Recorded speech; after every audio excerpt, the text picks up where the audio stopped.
Hi, everyone. I've been holding this in for days now, and I need to get it out of my system. Maybe sharing it here will help me make sense of it because, honestly, I'm still in complete shock. Let me introduce myself. My name's Ryan, and I've been married to Claire for 7 years. On the surface, our marriage seemed solid. We didn't have screaming matches or dramatic fights, and we always presented ourselves as the perfect couple to our friends and family. But as I've recently learned, sometimes the cracks are hidden beneath the surface. It all started last Friday when Claire mentioned a party her friend Vanessa was hosting.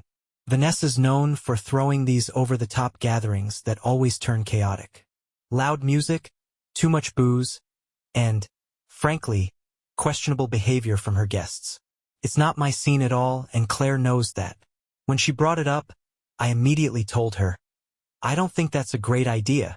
Those parties always get wild." She rolled her eyes and said, "Come on, Ryan. It's just a little fun. I need to unwind." I didn't want to sound controlling, so I just said, "I trust you, but you know how I feel about Vanessa's parties." I hoped that would be enough for her to reconsider. But apparently it wasn't. Fast forward to Friday evening. I got home from work and walked into our bedroom, only to see Claire standing in front of the mirror, doing her makeup. She was wearing this new black dress, one I had never seen before. It was tight, short, and left little to the imagination. She had paired it with heels that made her look like she was heading to a high-end club. My stomach sank. "You're really going?" I asked, trying to keep my voice calm. Claire didn't even turn to look at me.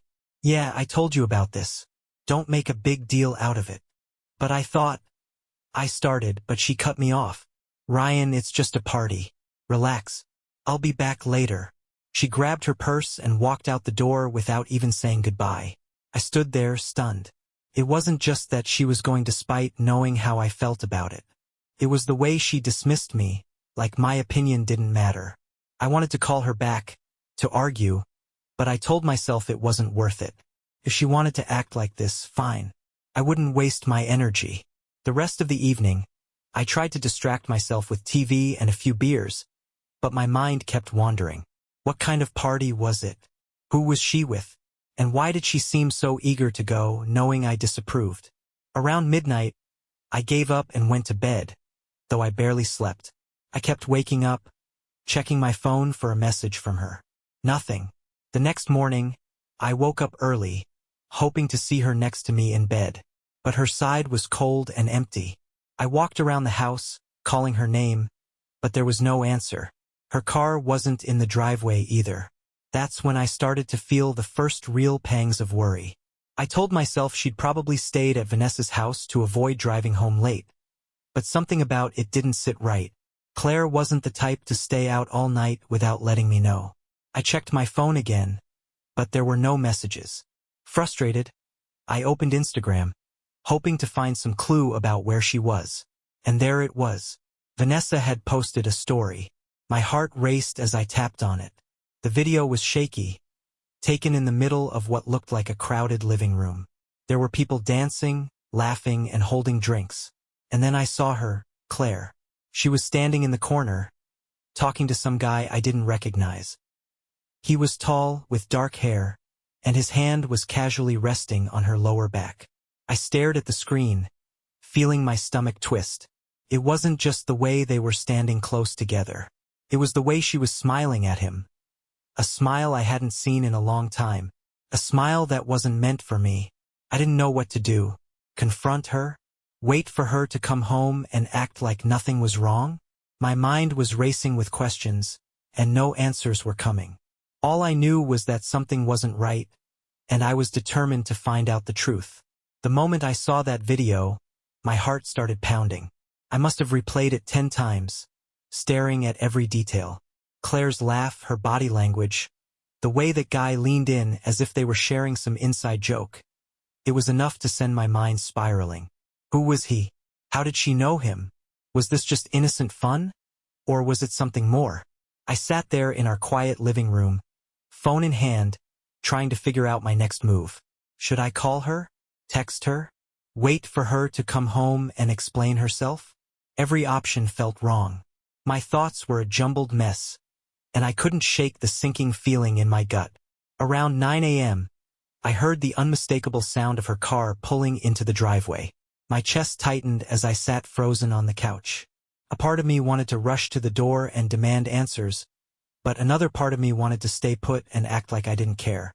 I decided to wait and let her make the first move. The door opened, and there she was. Claire walked in, wearing the same dress from the night before, her heels in her hand. Her hair was a mess, and her makeup was smudged. She looked exhausted but strangely content, like someone who'd had a good time and didn't regret a thing. "Morning," she said casually, as if everything was normal. I stayed silent, just staring at her. She noticed my expression and raised an eyebrow. "What?" she asked, dropping her heels by the door. "Where were you?" I finally managed to say, my voice cold. She rolled her eyes and sighed. "I told you I was at Vanessa's party. I ended up crashing there. Didn't want to drive home after drinking. You're welcome, by the way, for being responsible." Her tone was so dismissive, so nonchalant, that it made my blood boil. "You could have texted me," I said, my voice rising. "I was worried about you, Claire." "Oh, please," she said, waving her hand dismissively. "Don't start. I'm fine. Nothing happened. You're overreacting." That last sentence hit me like a slap in the face. Nothing happened? How could she be so sure I'd believe that? I wanted to confront her about the video, about the guy with his hand on her back, but something stopped me. Maybe it was fear of what her answer might be. Maybe I just wasn't ready for the truth. Instead, I let the silence hang between us, thick and suffocating. She shrugged and walked past me, heading for the bedroom. "I'm taking a shower," she called over her shoulder. As if that was the end of the conversation, I sat there, fuming. Couldn't let this go. I had to know more. So, while she was in the shower, I picked up her purse, which she'd carelessly tossed onto the kitchen counter. My hands shook as I unzipped it, feeling a mix of guilt and desperation. I wasn't proud of myself, but I needed answers. Inside, I found her phone. It was locked, of course, but I knew her passcode. My hands trembled as I entered it, half expecting her to walk in and catch me at any moment. But the screen unlocked, and there it was, her world, laid out before me. I opened her messages first, scanning for anything suspicious. There were a few texts from Vanessa, mostly about the party. Then, I saw a name I didn't recognize, Logan. My heart raced as I opened the thread. The most recent message was from him, sent around 1 a.m. "Last night was amazing. Can't wait to see you again." I stared at the screen, my mind racing. Who the hell was Logan? And what did he mean by amazing? My hands were shaking so badly I almost dropped the phone. I scrolled up, reading through their earlier messages. They were flirty, playful, and far too intimate for my liking. He wasn't just some random guy she'd met at the party. They'd been talking for weeks. Before I could process what I was reading, I heard the water shut off. Panic set in as I quickly put her phone back in her purse and zipped it up. I sat back down on the couch, trying to look casual, but my heart was pounding so loudly I was sure she'd hear it. Claire walked out of the bedroom a few minutes later, her hair wrapped in a towel and her face freshly scrubbed. She glanced at me and frowned. "You're still sitting there? What's your problem?" I wanted to scream at her, to throw her phone in her face and demand an explanation. But instead, I swallowed my anger and said, "Nothing. I'm just tired." She shrugged and walked into the kitchen, completely oblivious to the storm brewing inside me. I watched her move around, acting like everything was fine, and I felt a surge of rage and sadness. How could she do this to me? To us? I knew I couldn't confront her yet. I needed more information, more proof. So I decided to play it cool, to act like everything was normal while I figured out my next move. But one thing was certain. The woman I thought I knew, the woman I trusted with my heart, wasn't who she pretended to be. And I was determined to find out just how deep her betrayal went. I spent the rest of that day in a fog, replaying everything I'd seen on her phone in my mind. The messages with Logan, the video from Vanessa's Instagram, it all painted a picture I didn't want to believe. But the evidence was staring me in the face, and there was no way to ignore it anymore. Something was going on, and I wasn't about to let it slide. Claire acted like nothing had happened. She spent the day lounging around the house, scrolling on her phone, and occasionally chatting with me about mundane things like groceries and bills. It was maddening. How could she be so calm, so casual, when I was drowning in suspicion? Every time she spoke to me, I had to bite my tongue to keep from blurting out what I knew. I needed to be smarter about this. If I confronted her without solid proof, she'd just deny everything and turn it around on me. I'd seen her do it before in smaller arguments, twisting my words and making me feel like I was the one in the wrong. Not this time. That evening, I decided to take a more calculated approach. While Claire was in the shower again, I slipped into the home office and opened my laptop. I logged into our shared phone account, the one that tracks call and text records. I hadn't looked at it in years, but now I needed every piece of information I could get. As the data loaded, my stomach churned. There it was, a detailed log of every call and text she'd made over the past month. I scanned through the list, and one number stood out immediately. Logan's.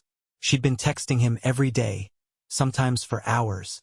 There were even a few late-night calls that lasted well past midnight. My hands clenched into fists as I stared at the screen. It was worse than I thought. I clicked on the number and copied it into a reverse lookup website. Within seconds, it gave me a name and a partial address. Logan Thompson. The name didn't ring any bells, but the address was on the other side of town, not far from Vanessa's place. Was he someone she'd met through Vanessa, or had their paths crossed some other way? I had so many questions and no answers. I sat there, staring at the screen, debating my next move. Should I confront her now? Demand to know who this guy was and why she'd been spending so much time talking to him? Or should I dig deeper, gather more proof before making my move? The logical part of me knew I needed more evidence. If I went to her now, she'd just lie her way out of it. She was good at that. The next morning, Claire left the house to run some errands, giving me the perfect opportunity to snoop without fear of getting caught. I grabbed her phone again, this time determined to go deeper. I opened her photo gallery and scrolled through the recent pictures. At first, it seemed innocent enough, selfies, pictures of our dog, a few shots from a recent girls' night out. But then I found a folder labeled, Hidden. My heart raced as I tapped on it. The folder was locked, requiring a passcode to access it. I hesitated, wondering if I was crossing a line. But then I remembered Logan's text. Last night was amazing. Can't wait to see you again. Whatever was in that folder, it wasn't meant for me to see. And that was exactly why I needed to see it. I tried a few obvious passcodes. Our anniversary, her birthday, even my birthday. None of them worked. Frustrated, I almost gave up. But then I remembered something she'd mentioned months ago. How Vanessa had once used her dog's name as a passcode for her email. It was a long shot, but I typed in Buddy. The folder unlocked. What I saw made my stomach drop. There were photos of Claire and Logan together, some at what looked like the party from 2 nights ago, and others in places I didn't recognize. They weren't explicit, but they were intimate. The way he had his arm around her, the way she leaned into him, her eyes lighting up in a way I hadn't seen in years. It was all there, captured in vivid detail. But it wasn't just the photos. There were videos, too. Short clips of them laughing, talking, and even dancing together. One video showed Logan leaning in to whisper something in her ear, and the way she smiled at him afterward made my blood boil. I couldn't watch anymore. I backed out of the folder and put her phone back where I found it, my hands trembling. By the time Claire got home, I felt like I was going to explode. I had so many emotions bubbling under the surface. Anger, betrayal, sadness. But I kept my cool, pretending like everything was fine. If she noticed anything off about me, she didn't say a word. That night I couldn't sleep. I lay in bed, staring at the ceiling, my mind racing with everything I discovered. Who was this Logan guy and how long had this been going on? Was this just some fling? Or was it something deeper? And what was I supposed to do about it?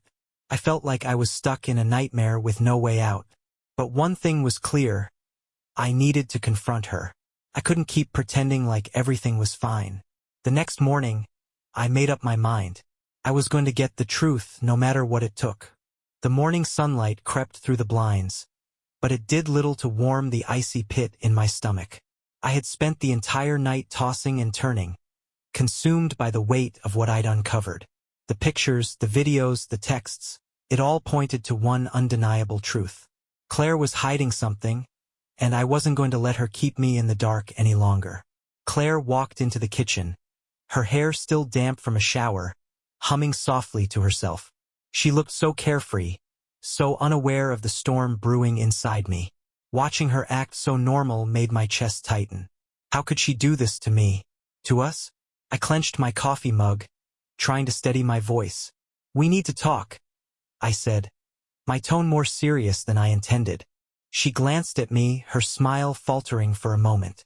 "Okay," she replied cautiously, sitting down across from me. "What's up?" I took a deep breath, my hands trembling slightly. "Where were you 2 nights ago? And don't just tell me Vanessa's party. I mean, really, where were you, Claire?" Her face immediately hardened, her smile replaced by a defensive glare. "What's this about, Ryan? I already told you, I stayed over at Vanessa's because I was drinking. Why are you acting like I did something wrong?" I leaned forward, my eyes locked on hers. "Because I saw the video, Claire. The one Vanessa posted.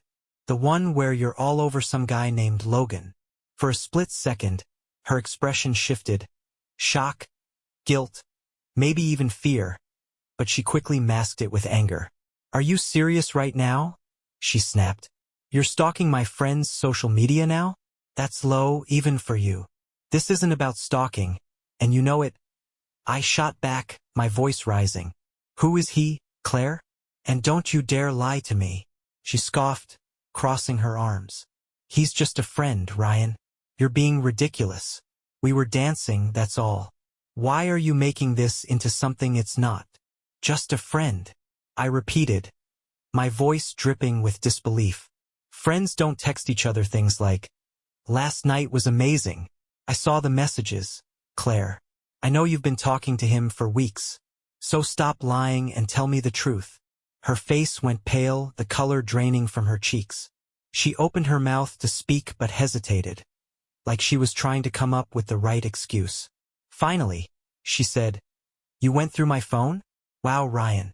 That's a real violation of trust." I let out a bitter laugh. "Trust? Don't even start with that. You don't get to lecture me about trust when you're sneaking around behind my back." For a moment there was silence. She stared at me, her jaw clenched, her eyes darting back and forth like she was searching for an escape. Then, she sighed and leaned back in her chair. "Fine," she said, her voice cold. "You want the truth? Logan is someone I've been talking to, but it's not what you think. We're just friends. Yes, we've hung out a few times, but it's nothing serious." I shook my head, my anger boiling over. "Nothing serious? Claire, do you even hear yourself? You've been sneaking around, lying to me, spending time with another man behind my back. And you expect me to believe it's nothing serious? Do you think I'm an idiot?" Her eyes flashed with anger. "You're blowing this way out of proportion. I needed someone to talk to, someone who actually listens to me. Do you know how lonely I've been, Ryan? You're always so busy, so wrapped up in your own world, and you barely even notice me anymore." "Oh, so this is my fault now?" I snapped. "You're lonely, so you run off to some random guy instead of talking to your husband? How is that supposed to fix anything? I didn't plan for this to happen," she shouted, her voice cracking. "It just happened, okay? I didn't mean for it to go this far." Those words hit me like a punch to the gut. "Go this far," I repeated, my voice barely above a whisper. "So it did go far. You're admitting it." She looked away, her hands trembling. "I don't know what you want me to say," she muttered. "I screwed up. I know that. But I didn't do anything physical with him, if that's what you're thinking." I didn't believe her, not after everything I'd seen. But I could tell she wasn't going to admit to anything more, not without a fight. My mind was racing, torn between confronting her further or stepping back to regroup. Part of me wanted to grab my things and walk out the door, but another part of me needed to know the full extent of her betrayal. You've got one chance to come clean, Claire, I said, my voice cold and steady. One chance to tell me everything. If I find out you're lying, it's over. Do you understand me? She stared at me, her eyes wide with fear and anger. For a moment, I thought she might finally break down and tell me the truth. But instead, she shook her head and said, I've already told you everything. If you don't believe me, that's your problem. Her words felt like a slap in the face. I pushed my chair back and stood up, my hands clenched into fists. You've made your choice, Claire, I said, my voice trembling with rage. Now I'll make mine.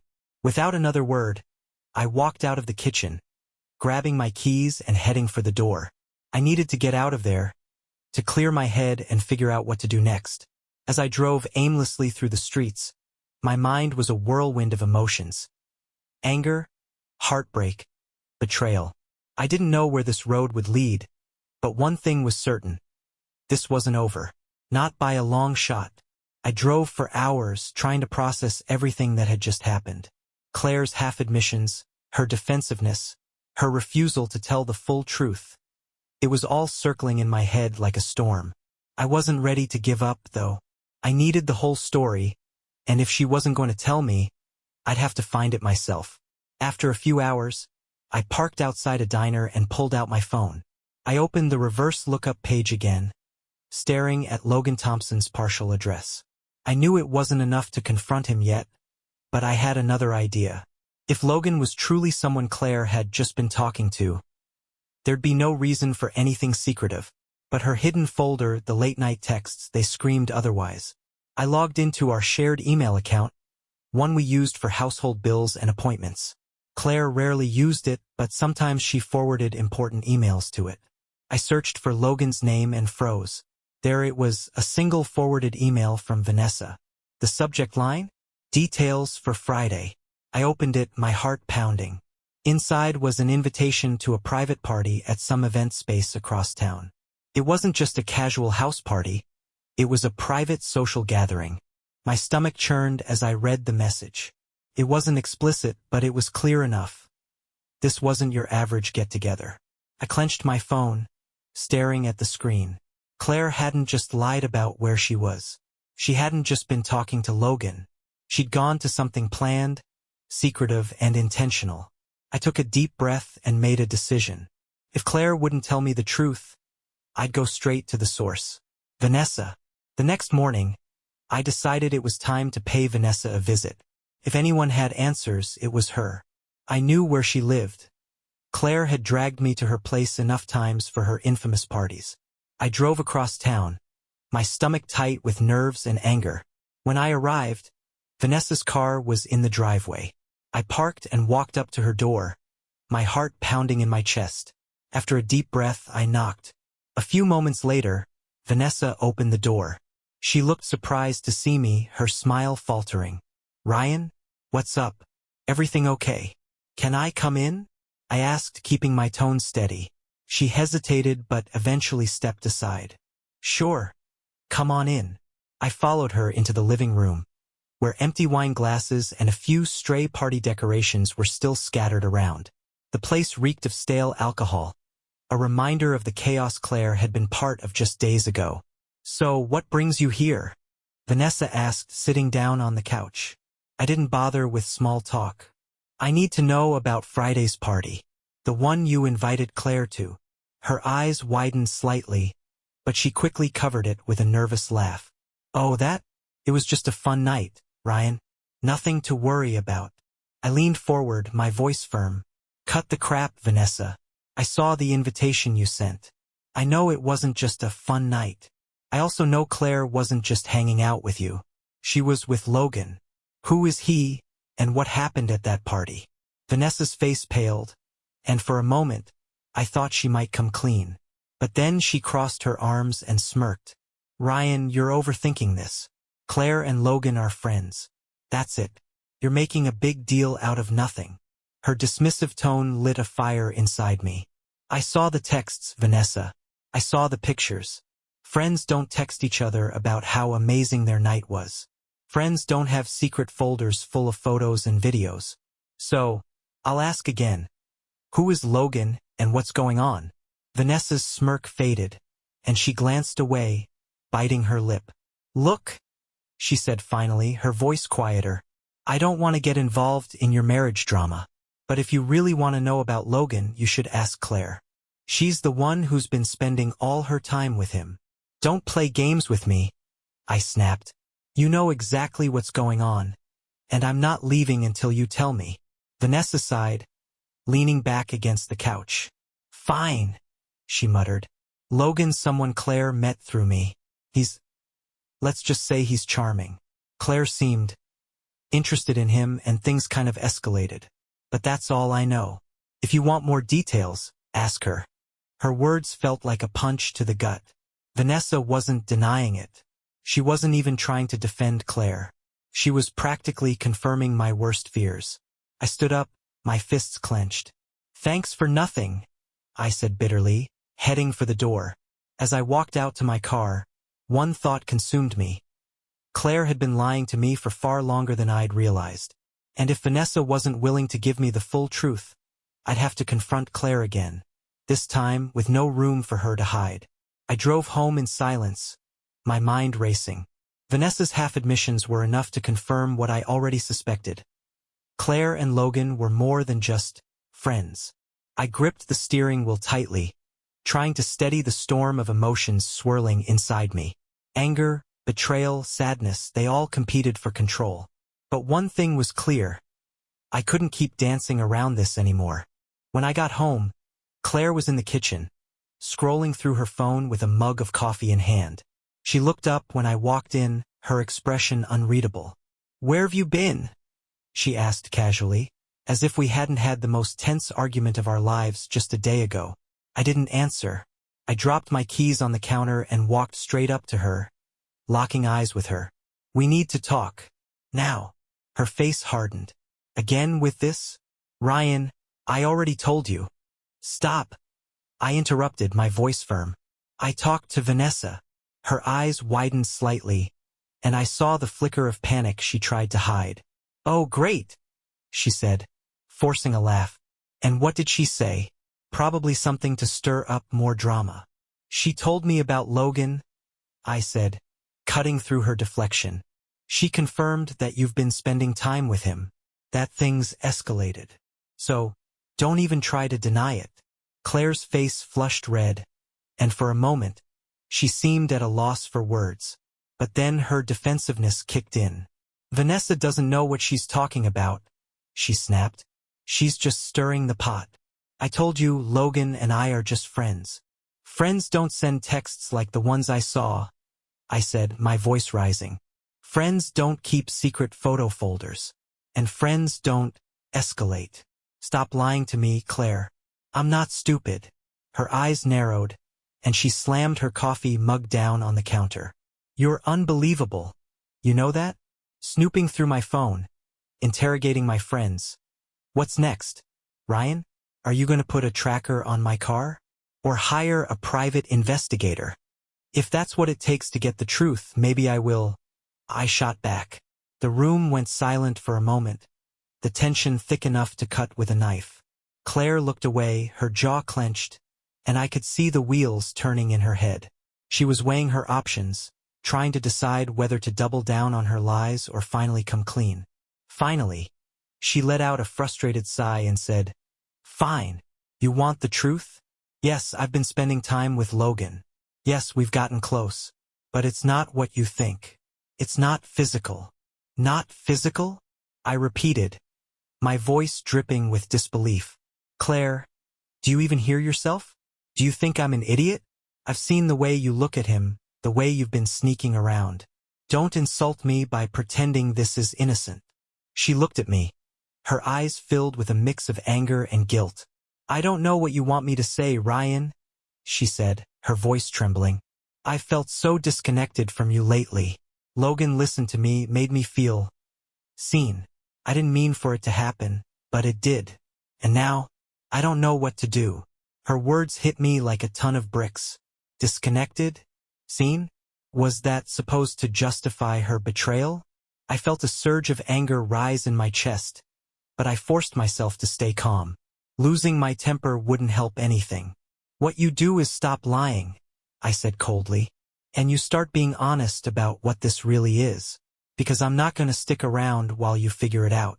Either you're committed to this marriage, or you're not. Claire looked down, her hands trembling. For the first time, she seemed genuinely unsure of herself. But instead of apologizing or begging for forgiveness, she said something that chilled me to my core. "I don't know if I can," she whispered. Those 6 words were like a dagger to the heart. I stared at her, stunned, as the weight of her admission sank in. After everything we'd been through, everything we'd built together, she was telling me she didn't know if she wanted to stay. I took a step back, my hands shaking. "If that's how you feel," I said quietly, "then maybe I need to figure out what I want too." With that, I turned and walked out of the room, leaving Claire standing there in silence.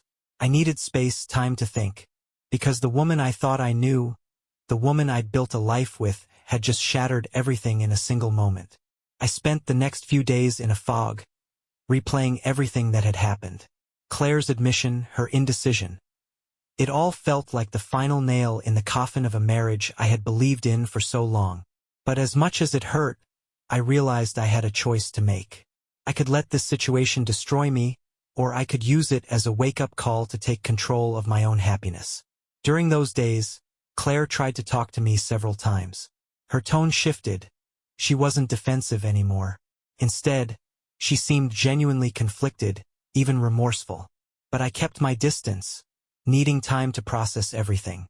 Finally, one evening, Claire asked if we could have a real conversation. I agreed, but only on the condition that we laid everything on the table. No lies, no deflections, just the raw truth. We sat down in the living room, and Claire started. She admitted that she'd been emotionally distant, that she'd let herself get caught up in the attention Logan gave her because she felt neglected in our marriage. She admitted to making terrible decisions, hiding things, and hurting me in ways she never intended. But then she said something I didn't expect. "Ryan, I messed up. I know I don't deserve your forgiveness, but I want to try to fix this. If there's any part of you that still believes in us, I'll do whatever it takes to make things right." Her words hit me hard. For the first time in weeks, I saw the Claire I'd fallen in love with. The one who was honest, vulnerable, and willing to fight for what mattered. I didn't know if we could repair the damage, but I realized I wanted to try.